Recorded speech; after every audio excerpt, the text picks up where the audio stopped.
વડોદરા વલસાડ ટ્રેનના શૌચાલયમાં નવજાત બાળકીને ત્યજી હોવાનો મામલો સામે આવ્યો છે। વડોદરા વલસાડ પેસેન્જર ટ્રેનના શૌચાલયમાં નવજાત બાળકીને ત્યજીને ભાગી જનાર અંગે વલસાડ રેલવે પોલીસે ગુનો નોંધ્યો છે। ત્યારબાદ તપાસ હાથ ધરવામાં આવી હતી અને ટ્રેનના કોચ નંબર D1ના શૌચાલયમાં નવજાતને ત્યજી દેનાર નરેન્દ્ર બૈજનાથસિંહ, પૂનમસિંહ, પુનિતસિંહ સિંહ, જૂનમ બાદલ દત્તાને ઝડપી પાડ્યા હતા।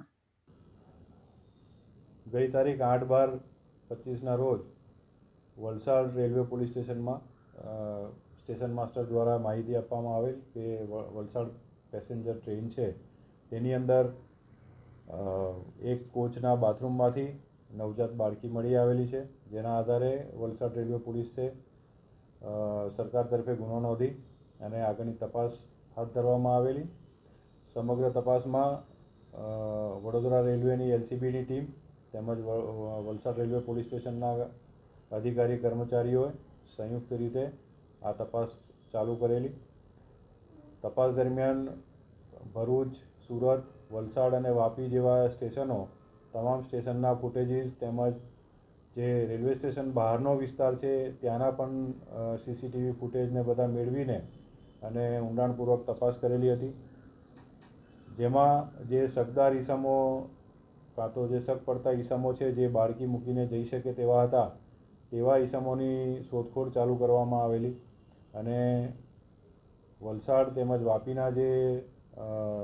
જવાબદાર નાગરિકો છે તેમના તરફથી જે ટેક્સી અને રિક્ષાના વ્યવસાય સાથે સંકળાયેલા છે તેવી જવાબદાર વ્યક્તિઓ પાસેથી પોલીસને સચોટ માહિતી મળેલી અને જેના આધારે પોલીસે આ કામના જે આરોપીઓ છે નવજાત બાળકીને ત્યજી દઈને જે જતા રહેલા હતા તેમને શોધી કાઢી તેમને લઈ આવેલા છે અને લાવીને એમની સામેની કાયદેસરની કાર્યવાહી હાથ ધરવામાં આવી છે।